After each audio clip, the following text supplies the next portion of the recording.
కాసేపట్లో గుంటూరు సీఐడీ కార్యాలయానికి వెళ్లనున్నారు చంద్రబాబు. పూచీకత్తు సమర్పించి ముందస్తు బెయిల్ పొందనున్నారు. 3 కేసుల్లో హైకోర్టు నుంచి ముందస్తు బెయిల్ పొందిన టీడీపీ అధినేత చంద్రబాబు ఆ కేసుల దర్యాప్తు అధికారుల వద్దకు వచ్చి పూచీకత్తులు సమర్పిస్తున్నారు. చంద్రబాబు హయాంలో జరిగిన ఇన్నర్ రింగ్ రోడ్డు, ఇసుక, మద్యం అక్రమాల కేసులు నమోదు చేయగా ఈ కేసులో చంద్రబాబుకు హైకోర్టు ముందస్తు బెయిల్ మంజూరు చేసింది. ఇందుకు సంబంధించిన పూచీకత్తులకు దర్యాప్తు అధికారులకు చంద్రబాబు సమర్పిస్తున్నారు. మరింత సమాచారం మా ప్రతినిధి అశోక్ అందిస్తారు. అశోక్,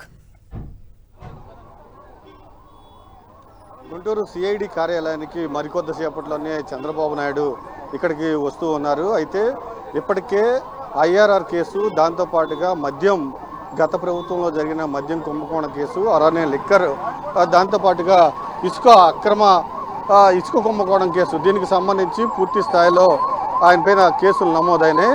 దీనికి సంబంధించి చంద్రబాబు నాయుడు తనకు ముందస్తు బెయిల్ మంజూరు చేయాలంటూ హైకోర్టులో పిటిషన్ దాఖలు చేశారు. దీంతో హైకోర్టులో చంద్రబాబు నాయుడికి ముందస్తు బెయిల్ మంజూరు చేశారు. బెయిల్ మంజూరు చేస్తూ దాదాపు 5 కండిషన్స్ పెట్టారు. ఖచ్చితంగా బెయిల్ మంజూరైన వారం రోజుల లోపు ఏవైతే ఈ వివిధ కేసులు ఉన్నాయో ఆ ఇన్వెస్టిగేషన్ అధికారి దగ్గరికి వెళ్ళి లొంగిపోయిన తర్వాత పూచీకత్తు పెట్టాలని చాలా స్పష్టంగా కండిషన్లో ఉన్నాయి. దాంతోపాటుగా పూర్తిగా చంద్రబాబు నాయుడు విచారణకు సహకరించాలి.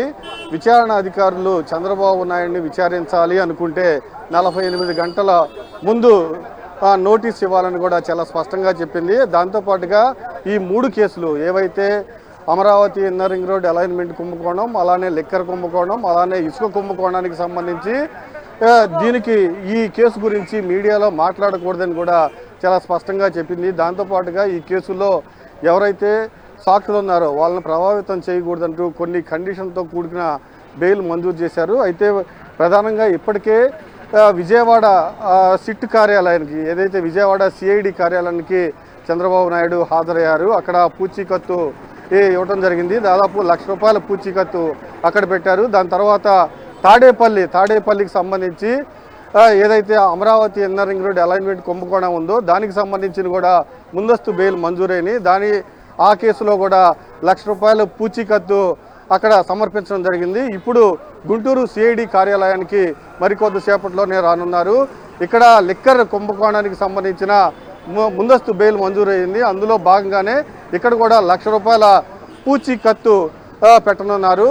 మనం చూస్తూ ఉన్నాం, పోలీసులు కూడా భారీగా మోహరించడం జరిగింది. పూర్తిగా ఇక్కడ కూడా కండిషన్స్ ఏవైతే ఉన్నాయో ఖచ్చితంగా చంద్రబాబు నాయుడు కోర్టు ఇచ్చిన కండిషన్ ఖచ్చితంగా పాటించాలి. ఎప్పుడైతే విచారణ అధికారులు విచారణకు రమ్మని ఆదేశిస్తారో ఖచ్చితంగా రావాలి. దాంతోపాటుగా ఈ కేసుల గురించి కూడా ఎక్కడా మాట్లాడకూడదు. ఖచ్చితంగా ఏదైతే చంద్రబాబు నాయుడు అంటే చాలా స్పష్టంగా కోర్టు ఆర్డర్లో చాలా స్పష్టంగా పేర్కొంది. ఈ 3 కేసులకు సంబంధించి వారం రోజుల లోపు ఎవరైనా వివిధ కేసులు ఉన్నాయి కదా, 3 ఐఆర్ఆర్ కేసు, అలానే ఇసుక, లిక్కర్ కుంభకోణాలు, ఈ 3 కేసులకు సంబంధించిన విచారణ అధికారి దగ్గరికి వెళ్ళాలి. వెళ్ళిన తర్వాత పూచీకత్తులు అక్కడ సమర్పించాలని కూడా కోర్టు చాలా స్పష్టంగా ఆదేశించడంతో పూర్తిగా ఇప్పటికే విజయవాడ సిఐడి కార్యాలయానికి వెళ్ళారు. అక్కడి నుంచి తాడేపల్లి సిట్ కార్యాలయానికి వెళ్ళారు. మరికొద్దిసేపట్లోనే గుంటూరు సిట్ కార్యాలయం దగ్గరికి రానున్నారు. ఇక్కడ ఈ కేసులో ఏదైతే మద్యం కుంభకోణం ఉందో ఆ కేసుకు సంబంధించి పూచీకత్తు ₹1,00,000 వ్యక్తిగత పూచీకత్తును సమర్పించనున్నారు. ఇప్పటికే ఉదయం ఈ కేసులో A1గా ఉన్న శ్రీ నరేష్ ₹1,00,000 పూచీకత్తు సమర్పించారు. A2గా ఉన్న మాజీ మంత్రి కొల్లు రవీంద్ర ₹1,00,000 పూచీకత్తును సమర్పించడం జరిగింది. ఇప్పటికే మరికొద్దిసేపట్లోనే చంద్రబాబు నాయుడు ఇక్కడికి రానున్నారు. Thank you Ashok.